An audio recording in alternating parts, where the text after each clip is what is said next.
वर्तमान की दुनिया के दोस्तों नमस्कार, मैं अखिलेश कुमार। अब हम बात करेंगे यूपीएससी सीएससी 2017 सामान्य अध्ययन प्रथम प्रश्न पत्र प्रश्न संख्या 10 की।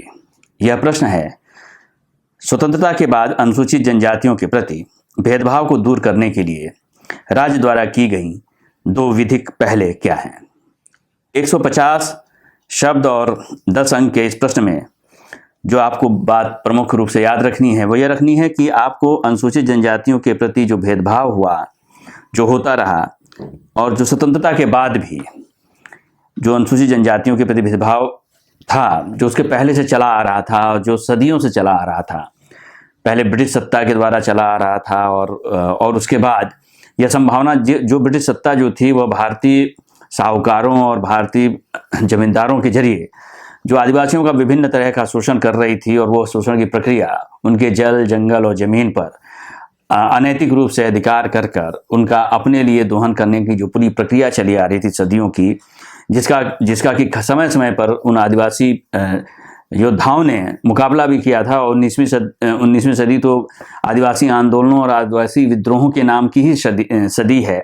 और उस पूरे सत्र के दौरान जिस तरह से, उस पूरे 100 सालों के दौरान जिस तरह से तमाम आदिवासी विद्रोह देखने को मिले थे, और वह उसके बाद भी जो स्वतंत्रता आंदोलन चला, गांधी जी के नेतृत्व में भी चला, बावजूद इसके यह जरूर रहा कि इस पूरे स्वतंत्रता आंदोलन में भी आदिवासी जो थे वह स्वतंत्रता आंदोलन की मुख्य धारा से कभी भी अपने आप को उसके साथ कभी भी शामिल नहीं कर पाए।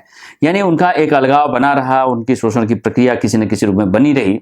इसलिए स्वतंत्रता के बाद संविधान जब बना तो संविधान में उन आदिवासियों के प्रति जो भेदभाव था, जो उनका शोषण था, उसको खत्म करने के लिए, उसको रोकने के लिए स्वतंत्रता के बाद कई प्रावधान किए गए, और इन प्रावधानों के तहत ही विधियों का भी निर्माण किया गया, यानी कानूनों का भी निर्माण किया गया।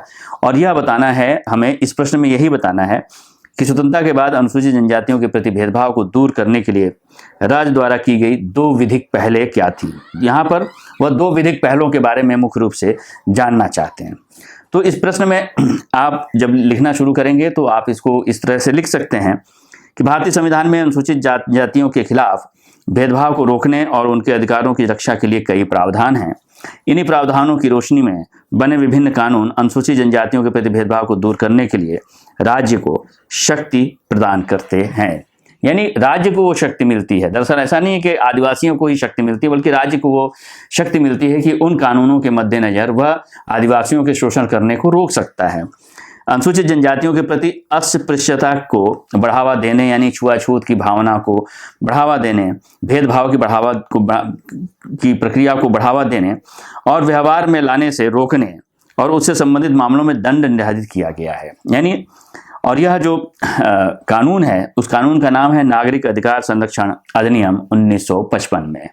इस 1955 यह कानून बनाया गया था अनुसूचित जनजातियों के प्रति जो अस्पृश्यता की भावना है उसको वो जो बढ़ रही है, या उसका जो व्यवहारिक जो पक्ष है उसको रोकने के लिए यह कानून लाया गया था। इसके अलावा वन अधिकारों को दर्ज करने के लिए और एक रूपरेखा, यानी वन पर जो अधिकार हैं आदिवासी के परंपरागत, उनको दर्ज करने के लिए, उनको निश्चित करने के लिए, उन्हें एक रूपरेखा प्रदान करने के लिए वन भूमि में रहने वाले अनुसूचित जनजातियों और अन्य पारंपरिक वन निवासियों जो पीढ़ियों से वनों में रह रहे हैं लेकिन जिनके अधिकारों को दर्ज नहीं किया जा सकता है या नहीं किया जा सका है, कि वन अधिकारों और कब्जे को मान्यता अधिकार प्रदान किए गए हैं। और यह प्रदान किए गए हैं, यह किस विधि के तहत प्रदान किए गए हैं? यह है अनुसूचित जनजाति और अन्य पारंपरिक वन निवासी अधिनियम 2006 के तहत। यानी इनके वन अधिकारों को मान्यता प्रदान की गई है इसके तहत। तो यह मुख्य रूप से 2 आपको विधिक लिखने थे। इसके बाद आप चाहें तो लिख सकते हैं कि इसके अलावा अनुसूचित जाति और अनुसूचित जनजाति अत्याचार निवारण अधिनियम 1989 और पंचायतों के प्रावधान अनुसूचित क्षेत्रों में विस्तार अधिनियम 1996 हैं, जो अनुसूचित जनजातियों के साथ भेदभाव की रोकथाम करता है। इस तरह से इस प्रश्न को आप इस पूरे परिप्रेक्ष्य में व्यवहारित कर सकते हैं।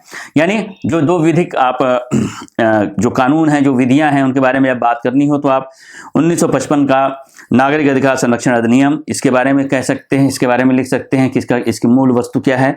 या फिर अनुसूचित जनजाति और अन्य पारंपरिक वन निवासी अधिनियम 2006, इसकी मूल वस्तु क्या है, इसके बारे में लिख सकते हैं। और अगर आपको लगता है कि कुछ शब्द आपके पास बच रहे हैं, कुछ वाक्य आप और लिख सकते हैं 150 शब्दों में के अंतर्गत, तो आप अनुसूचित जाति और अनुसूचित जनजाति अत्याचार निवारण अधिनियम 1989 और पंचायतों के प्रावधान अनुसूचित क्षेत्रों में विस्तार अधिनियम 1996 के बारे में भी जिक्र कर सकते हैं, जिसमें अनुसूचित जातियों के साथ अनुसूचित जनजातियों के साथ भेदभाव की रोकथाम वो रोकथाम करता है। इसके बारे में भी आप यहाँ पर स्पष्ट कर सकते हैं। अगर वर्तमान की यह पहल आपको पसंद आई हो तो हमारे वीडियो को लाइक करें और चैनल को सब्सक्राइब करें। शुक्रिया।